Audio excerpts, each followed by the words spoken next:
Pierre-Yves Collombat, peut-être un complément au propos de Jacqueline Gouraud. Oui, un peu. D'abord, il faut quand même savoir que la taxe professionnelle est déductible de l'impôt sur les sociétés. Donc simplement en supprimant la taxe professionnelle qui va aux collectivités locales, l'État récupère, je crois que ça représente à peu près le tiers, de l'équivalent du tiers de l'impôt sur les sociétés. Donc c'est pas non plus complètement anodin, on n'en parle jamais, mais enfin, puisqu'on est là, on en parle. Il faut voir aussi les limites de l'exercice. D'une part, il existe donc, vous le savez comme moi, une taxe professionnelle minimum. Bon. Or, si on voit les déclarations du gouvernement, il ne serait pas question de supprimer cette taxe minimum. Ça, c'est pour le bas. Et puis pour le haut, vous le savez déjà comme moi que la taxe professionnelle, elle est plafonnée donc à 3% de la valeur ajoutée. Donc il y a beaucoup des grandes entreprises qui, de toute façon, il n'y a pas possibilité d'augmenter cette taxe. Alors tout va se jouer sur l'intermédiaire. Entre la taxe minimum, donc apparemment tout le monde est d'accord pour quand même en conserver une, et puis ces fameux 3% de valeur ajoutée. Est-ce que, c'est ce que certains préconisent, tout ça, cet impôt va à l'État et il est redistribué sous forme de dotation?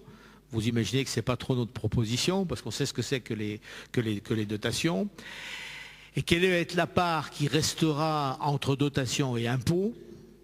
Et quel type d'impôt?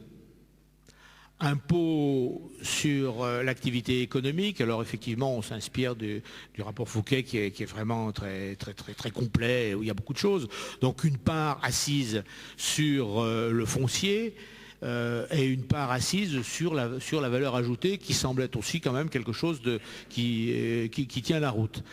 Bon, est-ce que ça suffira à compenser? Si on nous transfère des impôts aussi intéressants que la TIPP, il y a quand même du souci à se faire, parce que le problème, c'est pas seulement quel type d'impôt, mais quel dynamisme de l'impôt. Or, l'une des caractéristiques de la TP, quels que soient ses défauts, c'est précisément qu'il était dynamique. Voilà l'état de la réflexion. Je crois que si on part du principe qu'il faut maintenir ce lien entre les collectivités locales et l'activité économique, on va s'orienter vers quand même une certaine latitude laissée aux collectivités locales et sur des impôts suffisamment dynamiques. Mais quand on interroge, je terminerai là-dessus, on a eu une demi-journée qui a été consacrée donc par la mission à l'audition collective, table ronde, enfin comme aujourd'hui, de chefs d'entreprise, de décideurs économiques, etc. Et moi, j'ai été très frappé du débat.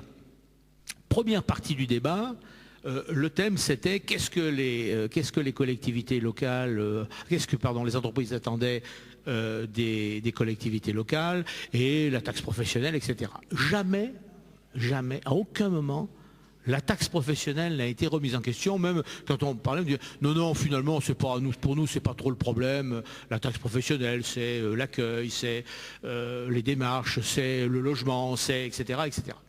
Deuxième partie du débat, de l'utilité ou de l'inutilité ou de la nocivité de la taxe professionnelle. Et là, le débat idéologique a reparti plein pot, et là, c'est tout le monde tapé sur la taxe professionnelle. Alors que dans un premier temps, quand il réfléchissait sur ce qui se passait, il vous disait que, ma foi, c'est un mal nécessaire. C'est un débat qui est un peu biaisé quand même. Voilà,